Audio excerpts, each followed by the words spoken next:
Selamat malam pendengar dan pemirsa RRI Net dimanapun berada. Dari Sorong, Tong jumpa lagi di obrolan budaya RRI Net di edisi hari ini. Di mana hari ini kita akan ngobrol banyak mengenai lestarikan budaya dan kreativitas batik khas suku Moy. Bersama saya Danusya dan saya juga Tara sendiri. Saya ditemani sama Mace yang manis sekali Oh, bisa manis itu gula apa ya? Mace Mia Rumaino. Oke, selamat malam Pace, apa kabar? Kabar baik, sehat. Mudah-mudahan dong yang nonton juga kabar baik, Ya, sehat ya. betul sekali. Jadi malam ini kita akan terus ada dalam acara obrolan budaya. Jadi semua pemirsa pendengar, oke, standby sudah kapan ya? Karena kita bukan yang nanti bahas tuh Pace Danu. Yo, Karena ada ketumpung pakar-pakar yang Tompu hadir malam tamu ini, juga yang tamu. sudah ada di sini yang nanti Iya. ngobrol-ngobrol dan tahun 2 juga. Oke, itu dia. Apalagi dengan Tongpu topik yang tentu saja sayang sekali nih kalau pemirsa lewatkan dan tidak ikuti dari awal. Tong langsung perkenalkan Kapa Tongpu narasumber yang sudah duduk dan torang di sini Kapa. Ya bisa Pace. Nah, Langsung saja. Yang pertama ini ada Bapak Hamasagrim ST, beliau adalah dari Jaringan Masyarakat Budaya Iya, Nusantara. Terus juga beliau ini merupakan Sekjen Dewan Kesenian Tanah Papua Kota Sorong. Lanjut. Lanjut, ada juga Tumpu Bapak Satu, Bapak Mika Duit. Beliau ini adalah Ketua Harian Dewan Kesenian Kota Sorong. Bapak berdua, selamat Selamat malam. malam. Bisa dipakai mic-nya. Ya, Pak Hama silakan. Iya. Nah, itu dia pemirsa Tumpu tamu di malam Narasumber hari kami ini. Tumpu tamu Narasumber untuk di malam kita hari ini. bincang-bincang kita bicara tentang budaya yang ada di Sorong Raya ini Kak Pak ya. Tapi ngomong-ngomong tadi juga Tong lihat Tumpu penyanyi dan kakak pemain keyboard tadi. Oke, penyanyi yang tidak asing lagi di acara obrolan budaya tapi juga di Indosiar dong pernah menyanyi di sana Kak. Mantap sekali. Tadi Tong Ya. lihat penampilan dari Delila Delila Kombado dan dengan pemain keyboardnya siapa? Terry Asmuruf kah? Eri Asmoro. Oke. Nah, nanti Tong masih lihat dong punya penampilan lagi. Ah. Nah, terus Mama Mia, Oke, langsung saja kita mau bicara dulu Kak, apa dengan Bapak atau Tumpu Saudara kekasih ini Hama ya. Hama Sagrim ST kaitan dengan ya beliau selaku jaringan masyarakat budaya Nusantara tetapi sebagai sekjen Dewan Kesenian Tanah Papua Kota Sorong. Seperti apa nih yang dong bilang bahasa-bahasa tinggi kah bahasa ini yang tercover ini budaya-budaya atau bagaimana ada dalam merangkulnya ini berapa banyak ini ada mau bilang ya seni-seni yang ada di Sorong Raya ini.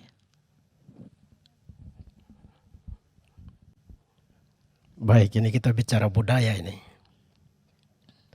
Budaya ini cakupannya luas, budi dan daya. Di budi itu bicara soal inteligensi manusia, daya ini kan kemampuan mencipta karya dan karsa itu. Nah, topik kita hari ini bicara pelestarian dan kreativitas ya.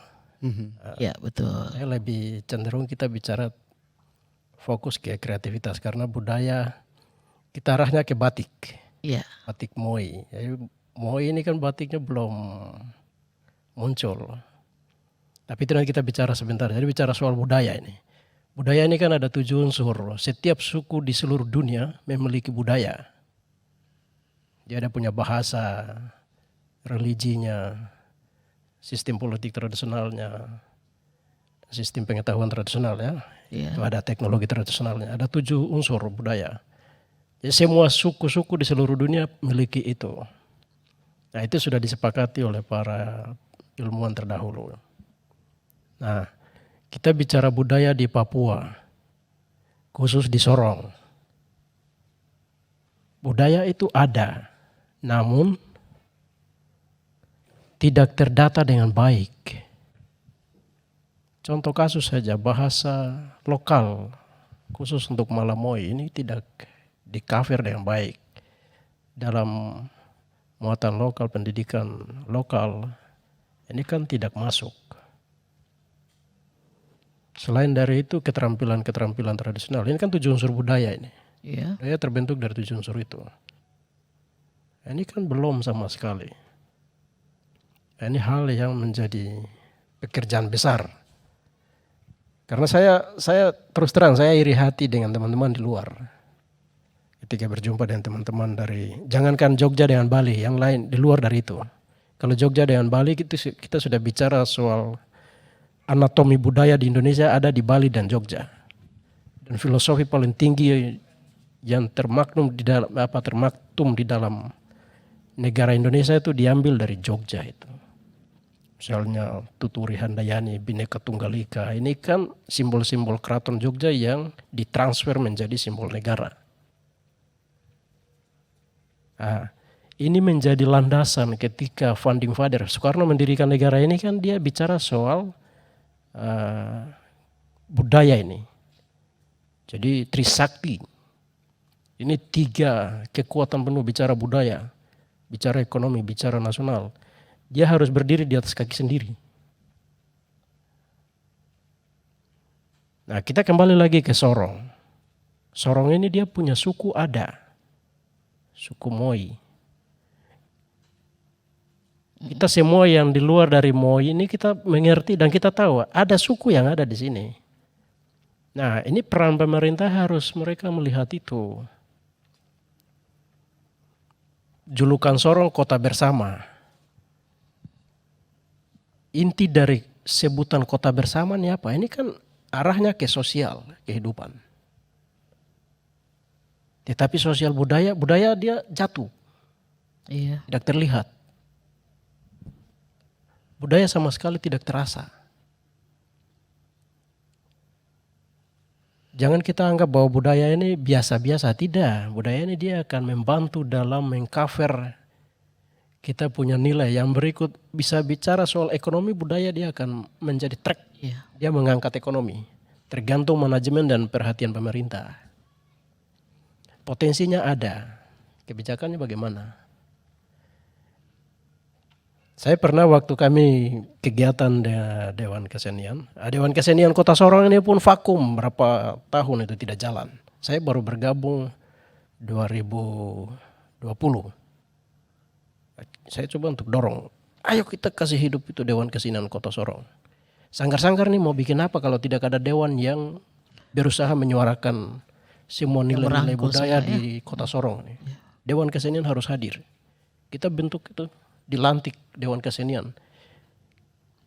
Gebrakan pertama kita lakukan pagelaran seni budaya Nusantara di halaman Balai Kota Sorong ini, di lapangan apel itu. Itu kita gelar itu, semua seni budaya se-Nusantara kita gelar. Gelar itu. Itu. Setelah itu bentuk tim, ayo kita bikin data pokok budaya yang ada di Kota Sorong. Nah, kebetulan Pak Mika Duit dengan teman-teman kerjakan itu. Dan kita sudah dapat sertifikat dari menteri. Karena kita kerjakan itu. Jadi kita tidak bisa bicara soal pelestarian budaya. Sekarang pertanyaan saya, budaya mana yang kita lestarikan? Belum ada yang mendata budaya di Kota Sorong yang baik. Belum terinventarisir yang baik. Dinas Kebudayaan tidak punya data. Kita bisa lihat saja di internet.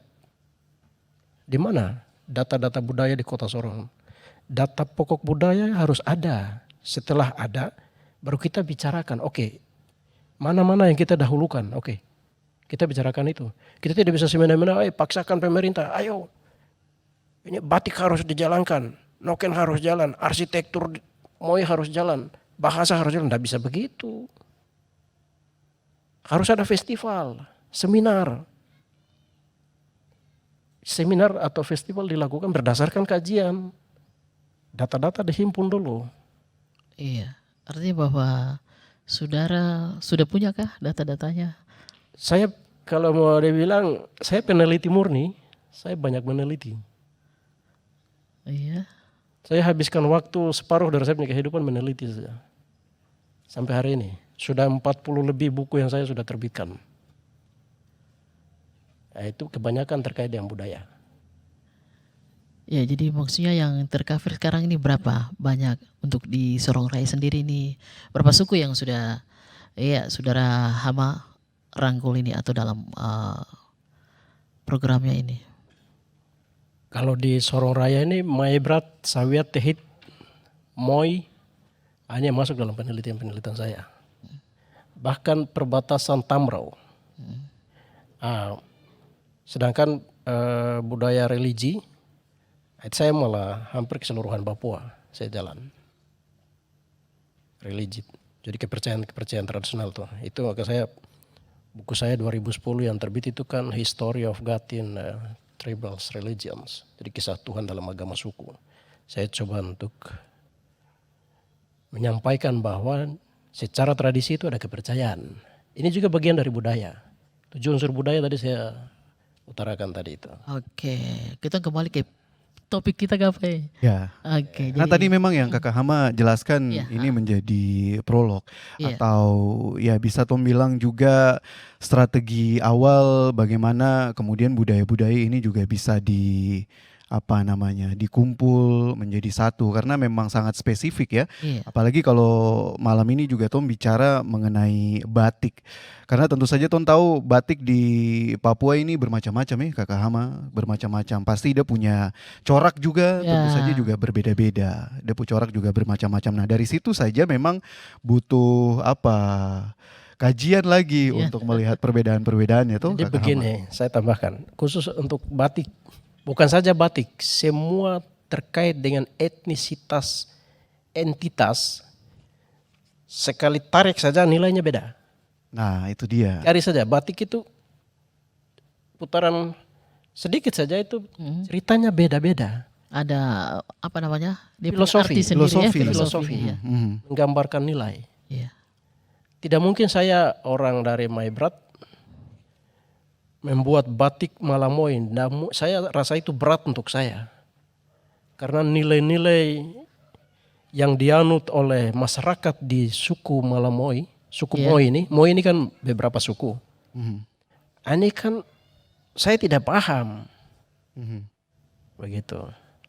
Kita butuh bersekolah bersama mereka dulu. Iya. Tenggelam di dalam nilai-nilainya, saya paham dulu baru saya bisa kerjakan batiknya. Iya. Karena Oke. bicara soal nilai ini. Nah, kira-kira ada nilai-nilai apa saja lagi, ada filosofi-filosofi apa saja lagi yang terdapat dalam berbagai macam corak batik yang ada di tanah Papua ini? Mama Mia, Tong masih akan bahas lebih Oke, banyak lagi lebih banyak lagi, bersama tapi Tong pun narasumber. Kita jeda dulu sejenak. Tong lihat lagi penampilan dari Tompu artis di Lila ya. sama Tompu pemain keyboard. Ada Terry Asmuruf dengan lagu Pau Maladum.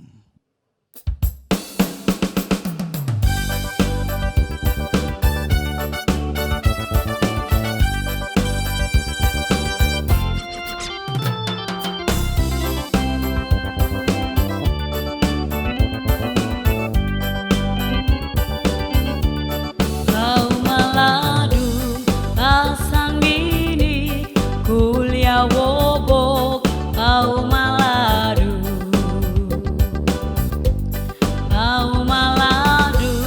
pasang bini kuliah wobok kau maladu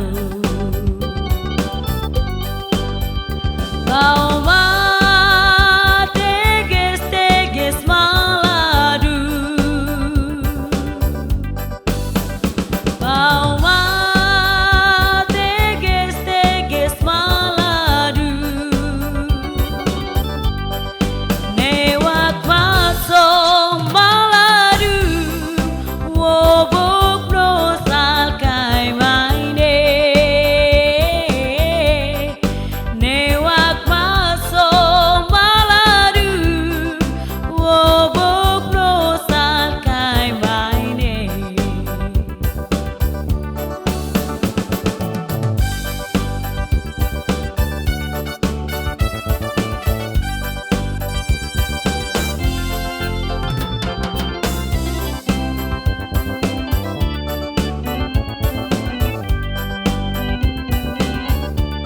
Kau maladu pasang bini kuliah wobok Pau maladu pasang bini kuliah wobok Pau maladu Bauma teges maladu Bauma teges maladu Newak masong maladu Wobok brosal kai maine Newak masong maladu Wobok brosal kai maine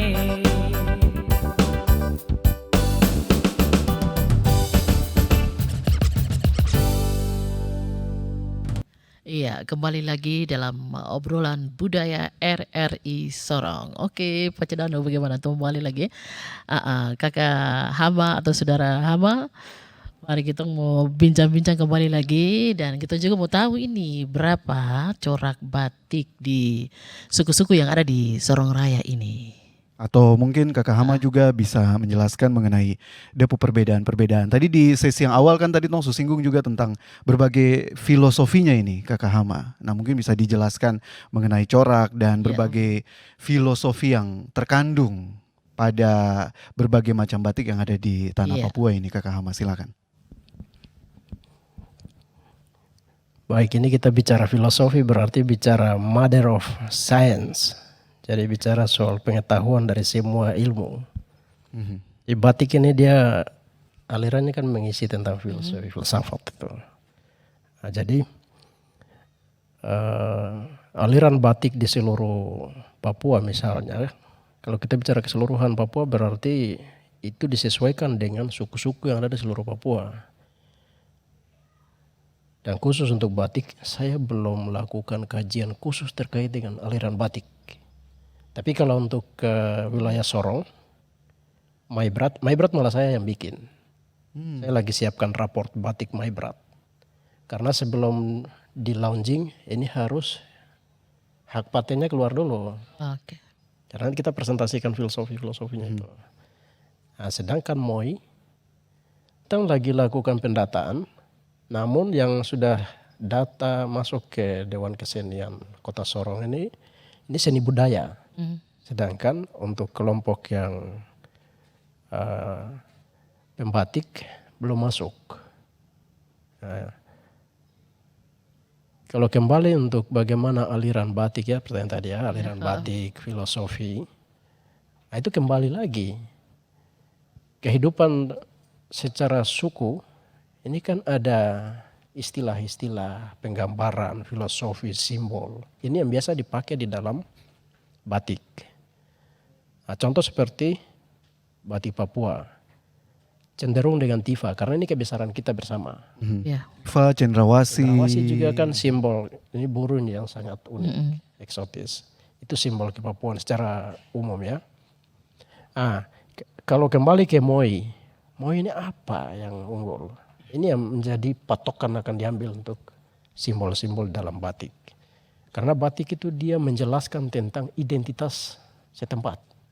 Iya. Gitu. Karena alirannya itu isinya menceritakan tentang nilai itu. Jadi batik di MOI ya, MOI secara kesinambungannya, kulturnya, budaya sosial.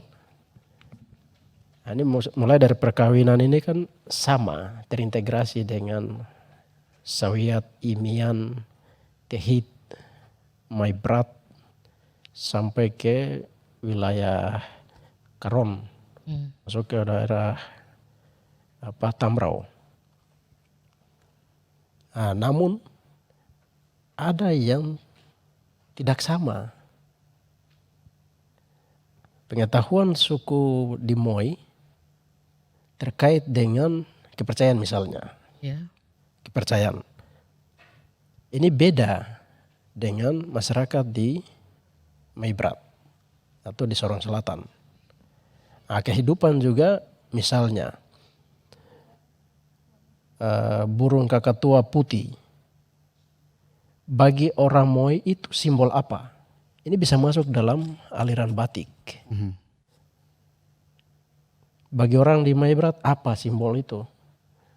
Burung kakatua putih dia sebagai apa? Secara tradisi dulu perang Hongi. Perang Hongi itu kan masyarakat ketika lari ya harus sembunyi, tempat-tempat tersembunyi.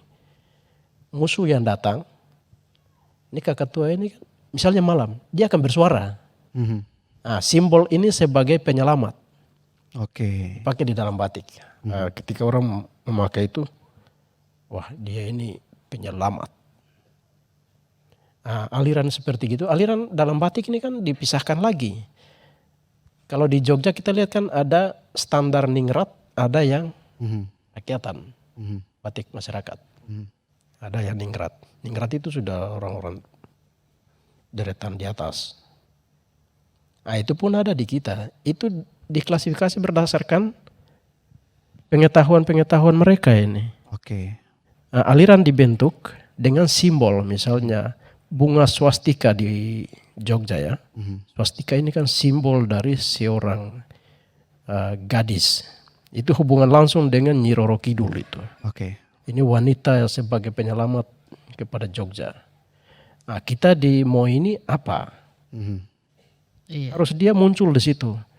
Nah, ketika itu muncul akan dipakai, misalnya pejabat-pejabat orang Moi, misalnya bupati, dia harus kenakan batik begitu. Iya. Jadi ada depu historis, Iya, dia depu punya kebanggaan nilai juga. historis. Jadi dengan mengenakan batiknya sudah tahu, oh ini. Ya, itu dia. Orang langsung Gambarannya bedakan dia ini, oh ya ini Oke, pejabat. oke. Mungkin Bapak Mika juga mau tambahkan dari apa yang dijelaskan Terima tadi. kasih. ya. Saya mau tambahkan batik Moi. Berapa bulan lalu saya adakan dialog pembahasan motif Moi di kilometer 13 gedung khusus Malamoi punya itu Ya. dilakukan oleh Dinas Pendidikan dan Kebudayaan Kabupaten. Saya diundang ikut itu. Bahkan ada festival yang dilaksanakan hari itu juga. Mhm. Bisa melihat yang dipresentasikan itu saat itu memang masih dalam bentuk desain, tapi belum dimunculkan dalam bentuk ini belum. Oh, gitu. Oh baru desain. Begitu, ya. Sedangkan ada dari Sanggar Kalabara Raya, Mhm. Kalabara Raya yang dipimpin oleh Bapak Frans Yadantrar. Saat itu dia ada presentasikan yang sudah jadi, motif yang sudah jadi. Mhm.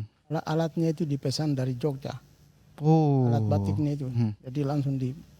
Tapi yang spesifik dari batik Moi itu tadi yang seperti Bapak Mika lihat yang membedakan juga dengan batik-batik lainnya di suku-suku di Papua itu apa Bapak Mika? Dan mereka munculkan di situ kaitan dengan alat penokok sagu itu.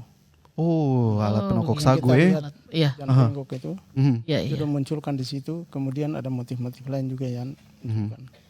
Jadi itu masih secara Ya. umum seperti itu. Mhm. Kemudian ada motif yang waktu itu dipresentasikan, ada yang mirip dengan Maibrat juga. Mhm. Ada yang mirip dengan Maibrat juga. Ini kalau ada papan kita bisa, Bisa gambar ya bisa. bisa Iya. karena kita cerita seperti ini kan. Iya. Ya. Tapi kurang lebih dia punya perbedaan yang spesifik dengan batik-batik lain. Yang paling kuat salah satu simbolnya yang penokok sagu itu tadi yang Ya. tadi Bapak bilang ya. Ya, Mhm. mereka sudah malah ada batik yang sudah jadi. Mhm. Mereka sudah cetak sudah jadi. Mhm. Jadi itu Gitu. itu yang kalau kita lihat secara keseluruhan setiap penampilan pada saat pentas tari Mhm. itu motif-motif itu di tangan kiri kanan kaki semua badan penuh dengan motif. Kita sebagai juri juga biasa tanya, ini motif-motif ini dimunculkan begini, oke bagus sudah, tapi tahu artinya ke tidak? Nah itu dia karena biasanya kan Tong kalau lihat ada acara-acara tari atau kalau pemirsa juga pernah ke Papua atau mungkin ada yang pernah nonton lihat di mana begitu kan seringkali ada lukisan-lukisan di tubuh ukir-ukir para penari muka, gitu kan. kaki. Nah pasti jadi pertanyaan juga itu apa? Apakah itu artinya? hanya sekedar Ya. Ukir-ukir saja kah, ya, ukir-ukir gambar-gambar saja kah. Tapi dia maksud apa begitu? Mungkin Bapak Mika bisa. Jadi ini yang sekarang jadi suatu masalah lagi dalam arti bahwa ini perlu di dalam bentuk semacam seminar begitu Mhm. Ya. supaya dibahas satu persatu. Karena kita munculkan motif, kita harus tahu artinya. Mhm. Contoh macam di Maibrat itu ada noken saya tidak bawa tadi. Itu kalau saya bawa kita bisa lihat motifnya. Itu pernah di Jayapura kita bahas teman-teman dari Batak, teman-teman dari Toraja, Mhm. mereka juga komplain. Komplain karena motifnya sama. Sama dengan Toraja punya, Batak sama dengan Maibrat. Aha. Kita komplain, akhirnya saya bawa noken itu. Saya bilang lihat noken ini, motif yang ada di noken ini, itu dianyam oleh seorang mama yang buta huruf, tidak tahu baca. Dari mana dia mau tiru itu? Iya, dia Betul, mau- iya. betul. Ini dari ini murni, Mhm. dianyam murni, tidak ditiru. Mhm. Itu jadi bukti. Akhirnya bilang, oh betul. Jadi Batak punya, Toraja punya, juga sama dengan Maibrat punya. Mhm. Tapi masing-masing artinya beda-beda. Mhm. Jadi kita Maibrat itu kalau dulu peran Hongi, di Tanah Moi ini ada tempat yang ada nama Mala-Mala. Iya. Jadi Malanu, Malasilen, Maladofok. Mala itu artinya tempat pertahanan. Jadi di waktu itu peran suku itu perempuan, anak kecil, orang tua semua diselamatkan di situ. Mhm. Laki-laki pegang tombak parang jaga di keliling gunung itu. Jadi yang namanya Malai itu tempat pertahanan. Mhm. Kata Malai ini juga kita di Maibrat di Sawiat sana juga Pakai kata itu ya. pakai kata Malai itu. Tapi Bapak Mika, kita kembali ke batik Moi tadi. Jadi yang Bapak lihat dalam pentas budaya waktu itu satu motif saja yang kayak tadi untuk ke mangkul sagu itu saja kah? Baru satu itu saja kah? Ada motif-motif lain juga. Ada yang sama dengan Maibrat punya itu yang saya mau jelaskan ini. Tapi arti itu yang menurut suku Moi artinya apa? Kalau kita di Maibrat itu kalau orang datang serang di Malah itu tempat pertahanan itu Mhm. semua ada di atas. Dengar di bawah ada 4 bunyi. Mhm. 1, 2, 3, 4. Terus ujung paran itu kulit kayu itu dipindahkan. Jadi bekas itu ada di batang kayu itu tinggal di situ. Mhm. Mereka pagi-pagi turun periksa pohon-pohon di bawah itu. Itu ada tanda. Lihat begini bentuk 4 persegi. Berarti itu menandakan bahwa 2 kemungkinan. Segera pindah dari tempat itu karena ada yang mau datang serang. Oh, begitu. Atau kamu lebih berhati-hati lagi karena ada yang mau datang lagi. Pacedano tanda-tanda alam kah itu apa ya? Jadi Bapak Mika? itu artinya itu. Oke. Itu dengan bahasa Sawiat itu dikatakan bahwa itu kedak. Oh, Amannya kedak. Tapi saya tidak tahu Batak punya artinya apa, sama motifnya sama. Mhm. Raja juga sama. Nah itu. Oke. Jadi arti dari motif-motif ini masing-masing suku itu beda-beda. Mhm, mhm. Nah, Bapak Mika sendiri ini kan juga sebagai Ketua Harian Dewan Kesenian Kota Sorong kan seperti yang tadi juga telah dijelaskan.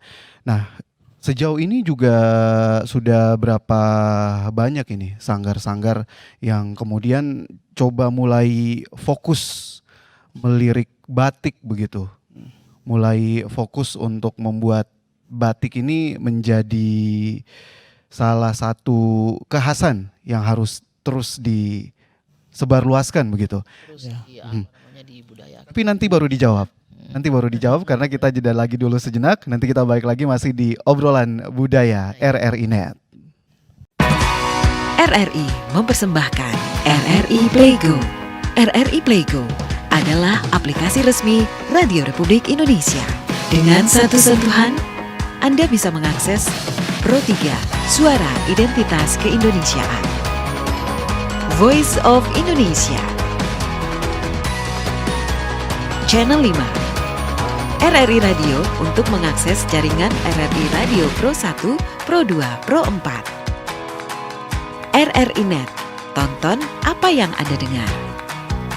RRI Online, RRI 30 Detik, Beyond, RRI Max, Editorial. Semua layanan ini bisa Anda dapatkan hanya dengan satu aplikasi, RRI Playgo. Pemirsa, Anda masih bersama kami di RRI Net, obrolan budaya diproduksi oleh RRI Sorong untuk edisi hari ini. Masih dengan saya Danusyah dan ada Mia Rumaino. Mia Rumaino. Tolong lanjut lagi Oke. mengenai tumpu pembahasan tadi yang sudah banyak sekali dijelaskan tentang berbagai macam corak batik, depu cerita, depu filosofi dan lain sebagainya. Nah, kalau kita juga berbicara mengenai sanggar-sanggar yang ada di Kota Sorong. Nah, ini Bapak Mika Duit juga sebagai Ketua Harian Sanggar Kesenian di Kota Harian Sorong. Kesenian Mungkin Kota bisa menginformasikan mengenai sebenarnya ada berapa banyak sanggar, kemudian sanggar-sanggar ini fokusnya juga ke mana saat ini? Apakah lebih fokus ke tarian atau sudah mulai fokus juga untuk bisa dalam tanda petik mengkampanyekan soal batik itu juga sendiri begitu, Pak Mika, silakan. Baik, terima kasih. Sanggar-sanggar seni di kota ini, lihat secara keseluruhan tuh hampir mendekati 20 sanggar. 20 sanggar ya. Tapi dari 20 sanggar ini yang aktif cuma berapa saja. Dari 20 yang aktif tidak terlalu banyak ya. Tidak terlalu banyak. Sekitar 7 yang aktif dalam hal ini memenuhi syarat, yaitu memiliki dasar hukum. Mhm. Sedangkan yang lain sementara ini masih upayakan untuk harus memiliki dasar hukum itu. Mhm. Sedangkan grup juga cukup banyak. Mhm. Jadi di kota ini memang banyak sekali. Ada 100 lebih. Sebenarnya ada sekitar 100 lebih juga ya. Ya, Mhm. harus lebih banyak. Hanya itu. Mhm. Tapi kalau fokusnya sendiri, Bapak Mika, apakah memang lebih saat-saat ini fokus lebih ke tari begitu, atau juga selain tari ke batik juga begitu? Sanggar-sanggar itu ada yang fokus ke tari kreasi, Mhm. termasuk Yospan, ada yang fokus ke situ. Ada yang fokus ke tari-tari tradisional, kemudian masuk ke batik ini hanya berapa saja yang sudah mulai ancang-ancang ke situ. Seperti yang saya katakan tadi, Mhm. Iya. sanggar Kalabara Raya itu dia sudah mulai dengan batik. Oke. Dan dia sudah mulai. Ini saya tambahkan ini untuk sanggar-sanggar di Kota Sorong ini jumlahnya ada 20. Itu menurut data terakhir yang kita bikin pagelaran Festival Seni Budaya Nusantara. Namun yang punya badan hukum ada 7. Yang lain itu menjadi program dari Dewan Kesenian Tanah Papua Kota Sorong. Kita mau mendorong mereka, kita akan bantu mendorong. Namun kami tidak bisa langsung datangi mereka, tapi dari Dewan Kesenian kita ada bangun web blog site ya, web blog itu. Jadi di situ ada kolom mendaftar. Nah, masing-masing sanggar yang belum daftarkan diri mereka akan daftar. Jadi kita akan lihat data sanggar sekian ini, yang mana yang belum punya badan hukum itu yang nanti akan menjadi prioritas dan tanggung jawab dari Dewan Kesenian Tanah Papua. Dan tentu saja akan dibantu harus dari Dewan didorong. Kesenian. Dewan Kesenian ini dia bersama-sama dengan Dinas Kebudayaan Kota, tentunya begitu. Jadi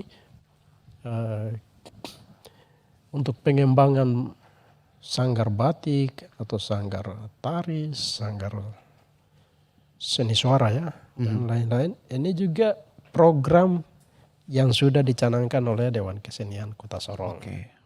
Nah itu menjadi tanggung jawab semua. Begitu, hanya karena kita baru memulai. Nah Dewan Kesenian Tanah Papua Kota Sorong ini kan kita baru memulai dengan pendataan. Harus didata dulu, kita punya data lengkap, baru kita bisa punya catatan-catatan. Oh ya, kekurangan-kekurangan apa, persoalan-persoalan apa, kita harus punya catatan itu. Apalagi dimulai dengan adanya COVID-19 ini. Itu jadi masalah juga. Gitu. Itu yang membuat sementara ini Semua Ditambah jadi- lagi Dewan Kesenian dia belum punya tempat representatif. Ya. Dia harus konsentrasi untuk mulai mengcover ini semua, Itu mendata dia. ini. Artinya bahwa Kakak Hama mau komentar, mau minta kepada Dinas Budaya ya Kota Sorong untuk bagaimana supaya ada satu tempat yang khusus ya, supaya Dewan Kesenian Kota Sorong ini bisa lebih berkarya lagi. Tapi untuk Kakak Hama sendiri selaku ini ya Sekjen Dewan Kesenian Kota Sorong ini upaya-upaya apa juga yang dilakukan untuk supaya bisa mengcover ini, ketemu saudara-saudara dari Malamoi dalam sudah adanya batik Moi yang ada ini. Mungkin apa saja yang sudah bisa dilakukan atau Kakak Hama Atau sampaikan ke sanggar ini Malamoi apa sendiri apa untuk juga yang dipersiapkan begitu, yang perlu diperhatikan supaya memang batik yang ada, terutama juga khususnya batik Moi ini bisa menjadi batik yang diakui kah begitu ya? diakui, simbolnya kuat dan seterusnya nih Kakak Hama. Ya baik, dari Dewan Kesenian Tanah Papua Kota Sorong kita punya program untuk itu. Nah, jadi untuk batik ini apresiasi tersendiri. Karena sesuatu yang tidak terbayangkan, tidak terpikirkan dan tidak didorong oleh pemerintah. Tapi ini inisiatif sendiri oleh kelompok tertentu yang mau membangun sanggar. Ini saya percaya bahwa sanggar mereka bikin sendiri nih. Iya. Ini mereka bikin sendiri dengan anggaran sendiri, inisiatif sendiri. Karena apa?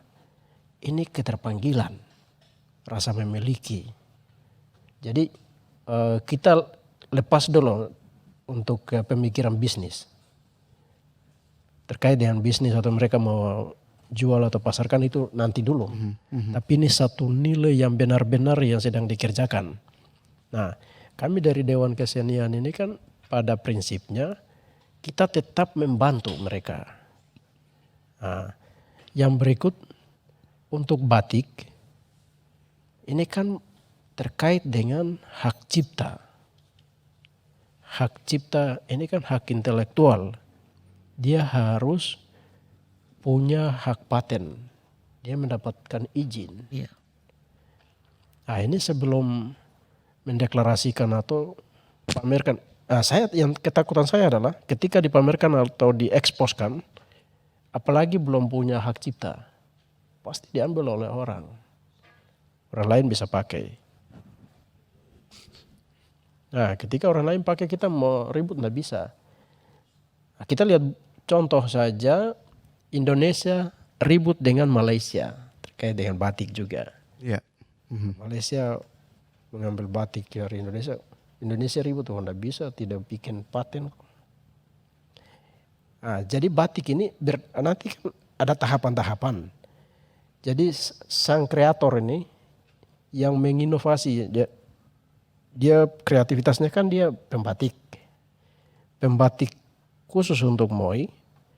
Dia adalah orang yang memahami tentang nilai-nilai masyarakat Moi. Dia inilah yang membuat motif batik. Dari motif ini dia ketika jadi itu akan jadi raport batik. Kan bukan cuma satu aliran. Berapa aliran?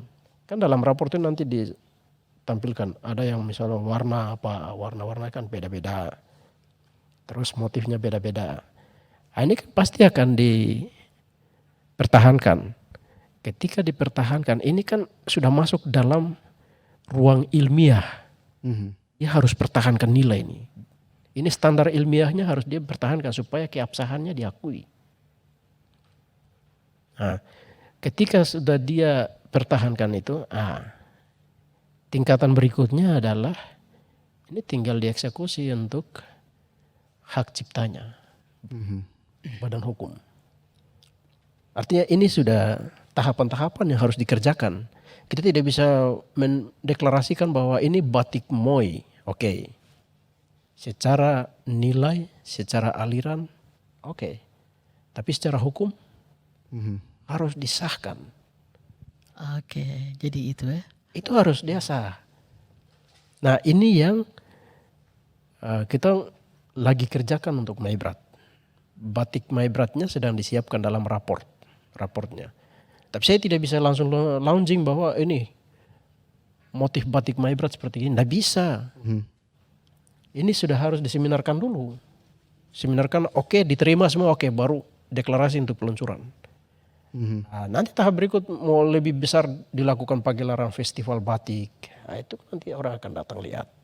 Begitu. Berarti itu memang menjadi poin-poin yang disarankan dari Dewan Harus Kesenian. diperhatikan. Jadi bukan hanya saja berinovasi dari aspek tradisinya, tapi juga aspek hukumnya tetap harus diperhatikan begitu. Ya. Yang berikut kita tadi bicara soal pelestarian batik. Kita belum bisa bicara pelestarian. Bahasa melestarikan berarti sesuatu yang sudah ada lalu dilestarikan. Ini kan belum ada. Oke. Sekarang yang dibicarakan adalah bagaimana inovasinya. Harus ada anak-anak yang kreatif untuk mengerjakan itu. Nah, Kita cari orang-orang kreatif. Dia harus fokus kerjakan itu. Dan itu pun tidak bisa orang luar. Boleh saja orang luar yang punya kemampuan dalam mendesain. Namun di situ harus ada petuah atau orang Moi yang mengerti tentang nilai Moi. Dia harus ada. Karena jangankan titik saja itu nilainya ada. Apalagi garis panjang, itu sudah nilainya ada. Karena itu filosofi. inovasinya jangan keluar dari tradisi yang ada, dari filosofi yang ada. Nah, makanya dari jenis-jenis inovasi ini bukan hanya tercover di batik. ini secara terbuka lagi, arsitektur pasti dicantumkan itu. Oke. Misalnya dalam gedung, kita lihat gedung-gedung besar, arsitektur kolonial, arsitektur Romawi. Ini dia mengangkat, misalnya Romawi. Romawi ini kan dia ngambil dari keong. Itu digambar bentuknya. Akhirnya di pilar itu kan bentuknya dia melingkar. Itu filosofinya ada. Dia bicara soal kehidupan di Mediterania. Ini kan simbol-simbol itu dia cerita. Oke. Jadi batik itu menceritakan tentang nilai. Gitu. Jadi semua aktivitas budaya di kota Sorong dia berjalan terpisah-pisah, tidak terdata dan lain-lain karena belum ada gedung Oke. representasi. Itu yang menjadi salah satu depu problem. Media center Iya. untuk Dewan Kesenian Oke. yang ada di kota Sorong supaya mereka ini konsentrasi untuk memberi arahan, mengontrol, memberi pacuan kepada Mau bilang apa, sangga-sangga. membackup kah apa begitu Semua. ya. Oke. Jadi memberikan pikiran, motivasi ini kan penting. Nah, Kasihan nanti daerah-daerah lain ini sebentar. Daerah-daerah lain di seluruh Indonesia ini kan punya dewan gedung-gedung kesenian kan ada. Gedung kesenian bukan gedung-gedung semata gedung, enggak. Ini simbol. Kita lihat di Australia. oke. Lihat. Gedung opera itu kan gedung seni. Atau di Prancis. Menara Eiffel itu di bawahnya itu kan gedung pertunjukan seni terbesar di Eropa itu. Nah, ini kan harus diperhatikan. Apalagi Sorong ini kota jasa. Kota jasa. Tapi jasa apa yang mau dikembangkan? Belum kelihatan. Padahal potensi seni budaya kan ada. Oke. Tapi tidak ada fokus untuk pengembangan ini. Ini penting sekali. Nah, makanya waktu sempat ada kegiatan saya ketika pertemuan kok gak ada ya pejabat-pejabat di kota yang datang. Saya sempat saya bicara. Ini kan bicara soal budaya ini kan budi dan daya. Orang-orang yang berbudi baik itu kan orang-orang yang punya imajinasi bagus, kemampuan intelektualnya tinggi, daya saing yang bagus. Tapi kalau pemimpin-pemimpin yang meninggalkan budaya, itu berarti kesimpulannya adalah pemimpin yang ya pemikirannya tidak punya budi yang baik, daya yang baik kayak ini. Dan tentu saja yang menjadi harapan kita itu tidak terjadi ya maunya ya. Oke, Artinya- betul sekali Pak Artinya Cidano. kan Jadi kita Kakak bicara Hama begitu tuh, saja. Oke, Oke. kita tinggalkan pemimpin sudah. Ini kan Kakak Hama juga sendiri sebagai ini ya, Oke. yang garda terdepan apa untuk ini di orang kesenian. Tapi kita harus jeda lagi dulu ini. Kita harus jeda lagi dulu. Nanti kita kembali lagi dengan pembahasan lainnya tentu saja masih di obrolan budaya RRI Net dari RRI Sorong.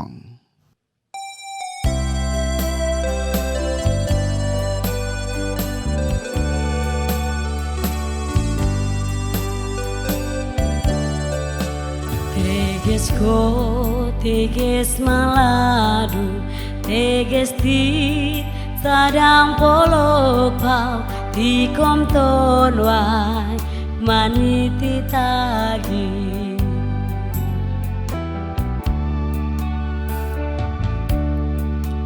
Teges ko, teges maladu, teges ti sadang polok pau, ti kom ton wai, maniti tagi.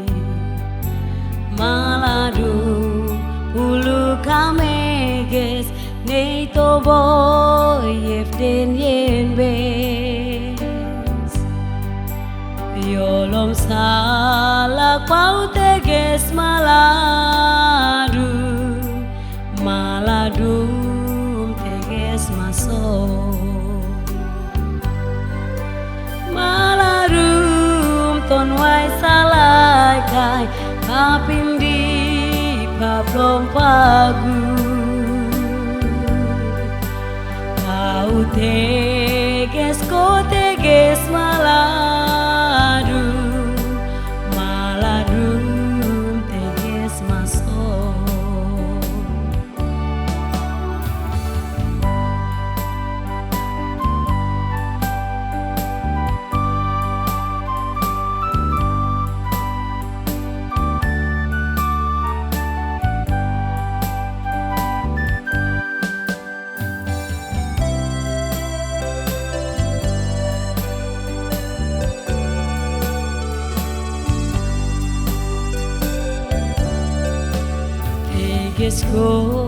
teges maladu, teges tit sadam polopa di komton wai maniti tagi maladu ulu kameges nei tobo yefden yenbes yolom salak pau teges maladu maladu teges maso maladu ton wai salakai papindi paprompagu kau teges ko teges maladu maladu teges maso maladu ton wai salakai kapindi paprompagu kau teges ko teges maladu maladu teges maso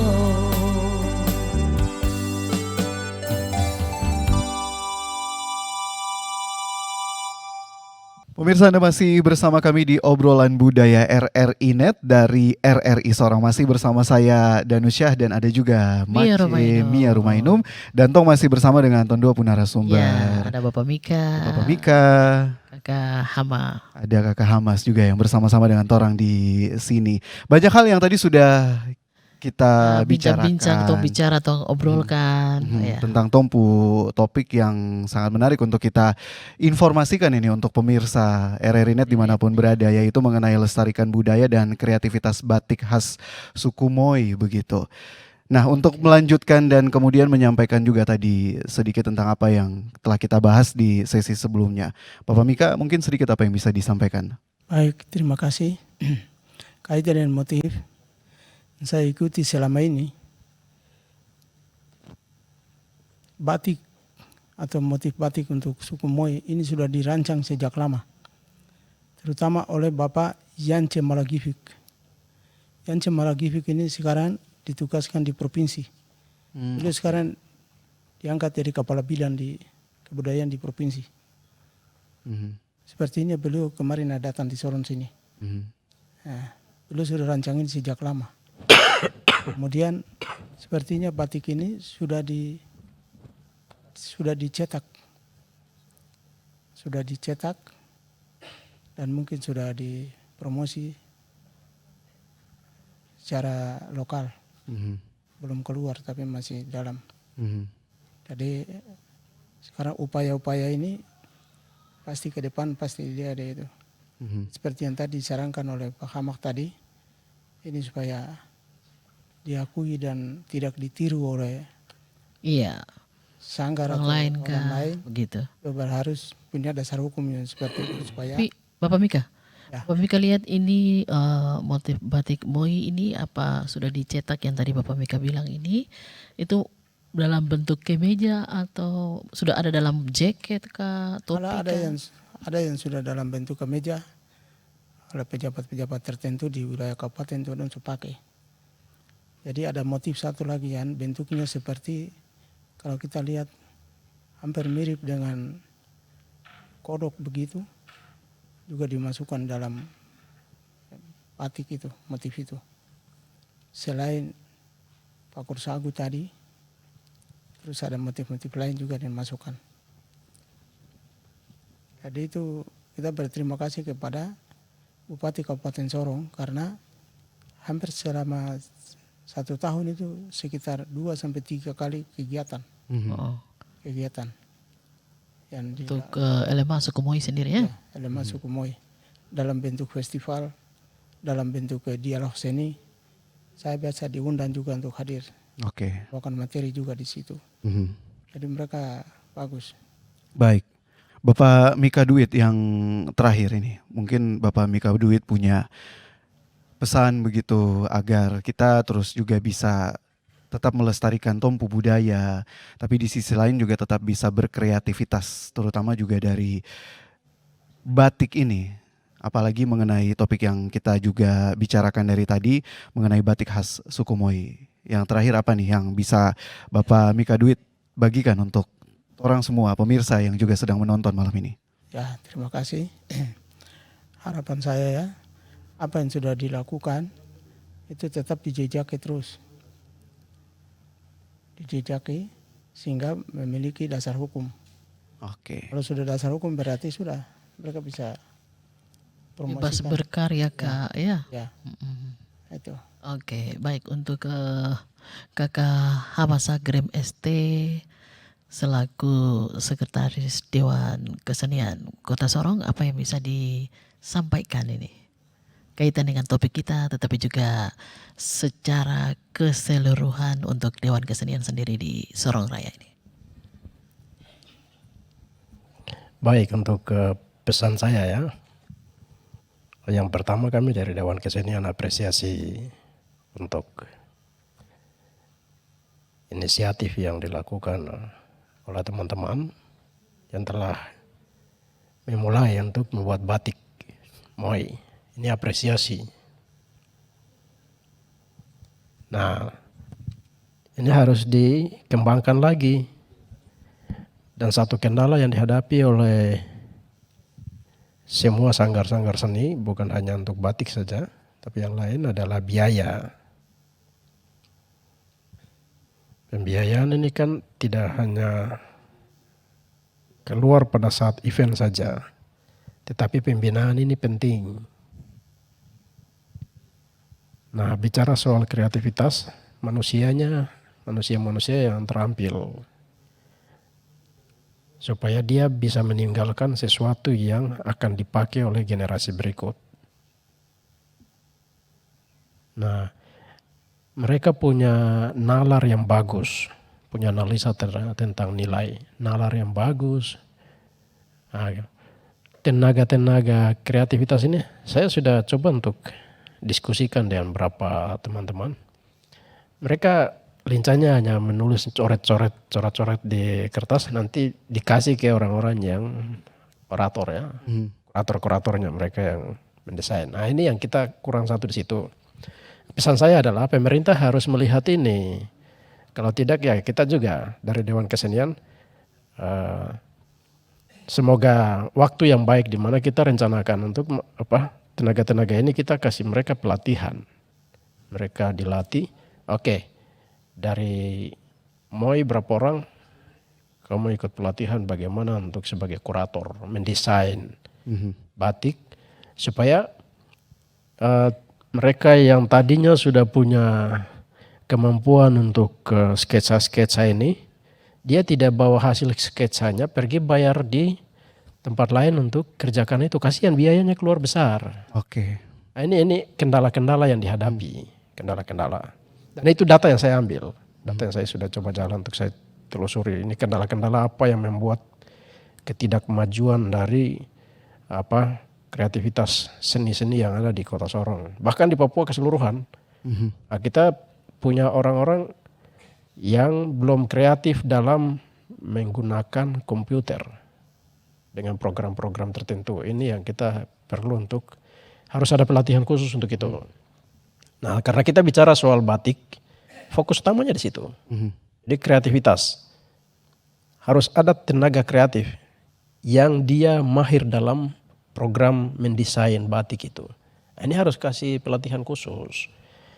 Nah, ketika sudah ada pelatihan, mereka harus diberi tempat, ruang, berekspresi. Dia harus punya sanggar. Sanggar harus berbadan hukum. Karena produksi dari sana keluar nih kan, ini dia akan bersaing keluar. Gitu. Ini harus disiapkan. Oke, semoga apa yang Kakak Hama sampaikan ya, pemirsa ya, pendengar, tetapi juga pemerintah juga bisa kerjasama dengan Dewan Kesenian Kota Sorong supaya bisa mengcover semua sanggar-sanggar yang ada, termasuk apa yang kita sudah bahas di malam hari ini. Terima kasih untuk Kakak Hama. Mungkin apa juga yang bisa disampaikan sedikit saja Bapak Mika? Ya, baik, terima kasih. kita tadi banyak bahas menyangkut motif. Sedangkan ada satu bagian yang cukup penting lagi. Saya mau jelaskan sedikit tentang itu. Menurut saya seni ini ibarat satu pohon. Sebuah pohon, kita mulai dari mana sampai di mana. Kadang-kala kita mulai dari daun, bunga, dahan baru turun. Tapi kita tidak mulai dari akar. Maksud saya begini, seni ini kan banyak. Seni ukir, seni suara, seni pahat, dan lain-lain. Seni tari. Yang saya maksudkan akar pohon adalah berkaitan dengan tari-tari tradisional asal masing-masing suku itu. Hal ini berapa bulan lalu ada surat yang diedarkan dari Hukum dan Hak Asasi Manusia Pusat. Surat itu diteruskan ke Hukum dan Hak Asasi Manusia Provinsi. Dilanjutkan ke masing-masing kabupaten kota. Surat itu juga didapat di Kota Sorong, Kabupaten Tambrau, Kabupaten Maibrat, Kabupaten Sorong Selatan, Kabupaten Sorong. Tapi surat itu tidak ditelusuri secara baik. Akhirnya kita dari Dewan Kesenian Kota, kita tanggapi surat itu. Dan kita lakukan seperti apa yang dihimbau. Yaitu, mereka minta kita harus munculkan tari-tari tradisional asal kabupaten, kota, Sorong dan Sorong Raya ini. Akhirnya kita lakukan itu, muncul 6 tari tradisional.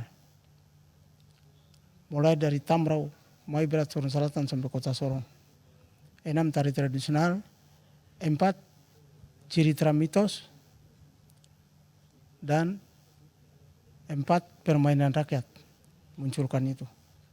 Akhirnya dikirim ke pusat, di sana didata di sana. Sudah terdaftar di sana, dimunculkan dalam bentuk sertifikat itu ada 13. 13 sertifikat.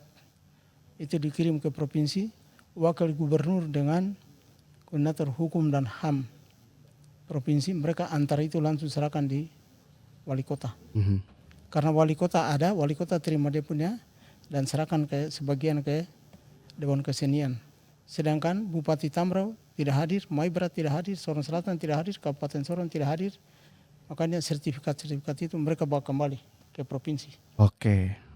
Ya, jadi itu yang Jadi, Bapak Mika sampaikan ya. Ya, kita Oke. perlu untuk sertifikat ini sudah ada. Bagaimana untuk kita melestarikan itu? Kita kembangkan itu kepada generasi muda. Iya. Itu permasalahan ada di situ. Oke, baik Bapak Mika Dwi, terima kasih selaku Ketua Dewan Kesenian Kota Sorong, dan juga saudara kita Hamasa Grip ST selaku Sekjen Dewan Kesenian Kota Sorong yang sudah berbagi dengan kita semua di malam hari ini, pemirsa dan pendengar RRI Net di mana saja berada ya. Bagaimana Pak Cedanu? Berarti terasa tongpu obrolan sudah harus berakhir. Iya. Dan semoga nanti kita ketemu lagi dengan topik-topik lainnya di obrolan budaya RRI Net dari Sorong tentu saja. Oke. Terima kasih atas kebersamaan Anda, pendengar dan pemirsa dimanapun Anda berada. Dan semoga apa yang sudah kita hadirkan di edisi hari ini mengenai lestarikan budaya dan kreativitas batik khas suku Moi juga bisa memberikan pengetahuan tersendiri untuk kita semua, terutama bagi Anda pemirsa yang sudah menyaksikan dari tadi. Sampai jumpa lagi di RRI Net obrolan budaya bersama kami dari RRI Sorong, dan selamat malam.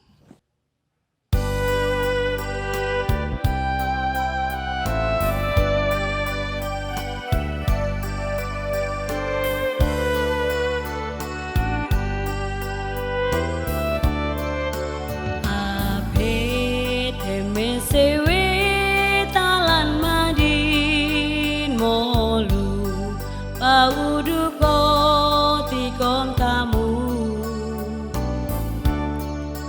tam kitin hape nolom tai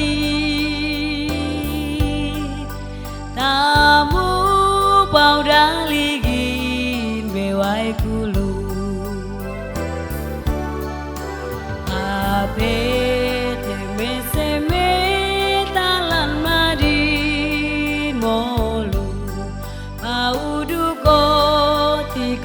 tamu tam kitin ape nolong tai tamu pau daligin bewai kulu mangkai soti kompono ai pusuni mangkai soti kompono ai pusuni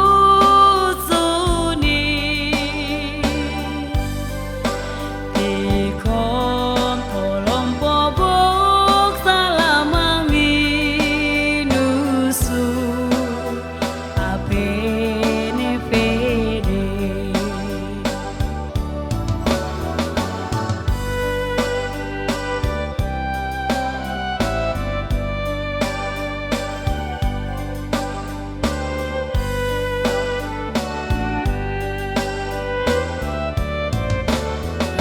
apete mesewe talan marin molu bau duko tikom tamu tam kitin ape nolong tai tamu pau daligin bewai kulu mangkai soti kompono ai pusuni mangkai soti kompono ai pusuni tikom tolong pobok salamani dusu apene fede tikom tolong pobok salamani dusu apene